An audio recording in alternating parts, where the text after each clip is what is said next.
B1 Sideswipe is basically like Boba Fett, in that both are blank slates with no real personality or character to speak of, but are fan favorites regardless. It seems like people tend to be more attracted to their designs rather than their complete lack of character.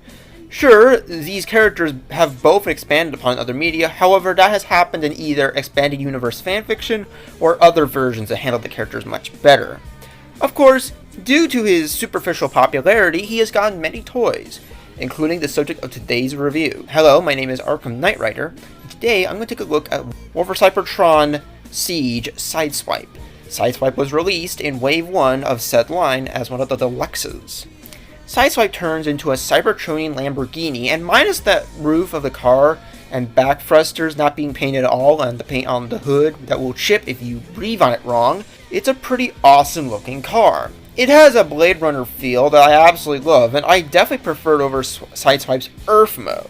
I love the details on the sides the most. It is very considered and is better in my opinion than just a generic looking car door. I also like how underneath the car there are scuff marks added to the areas that would be affected the most while this thing is driving around. The car mode also feels very solid, like I can hold onto it and I don't feel like I'm gonna snap it or crush it with ease. Other than that, there isn't much to say about this mode. The transformation is my favorite part of the figure. It's really addictive, there is enough clearance for the parts to move around, everything clicks in well, and the way the legs fold out is pure perfection. Just a stellar transformation overall.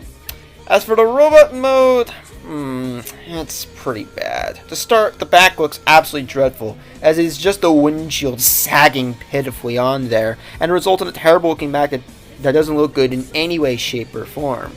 The chest makes it all even worse by being way too high for its own good. The only bits of kibble on this are the weird looking side frills that don't add anything interesting to the aesthetic or of any practical purpose, and the wheels, I guess, which are nicely placed. I do have to thank Absolute Degenerate, though, for pointing out how horrid the feet look. They are pretty much just rectangular slabs that look just lazy. Otherwise, the figure does nothing remarkable. The colors are fine, even if the red paint is unnecessary. As just having it be red plastic would have been much better. The head sculpt is great, but the design itself doesn't really click for me. I really don't know why. The overall design for the robot is fine, but it doesn't interest me in the slightest. In the end, Sideswipe's robot mode has just always bored me, and this figure has done nothing to improve it. Alright, so for articulation, this guy's pretty decent for what it is. You have the head can go up and down, do a whole 360, go side to side. You can pull this up, this down, swivel at the shoulder, swivel at the upper bicep, a single jointed knee, single jointed elbow, and a hinge at the wrist. That's more for transformation. There is a swivel at the waist, a hinge at the hip, so it extends this far out, this far in, although this likes to unpeg a lot. And then it goes back this far and back this far. There's a single jointed knee. It goes this far back, which is standard. There is a hinge for ankle pivot, so it could spread. If I can move the arms out of the way, this far.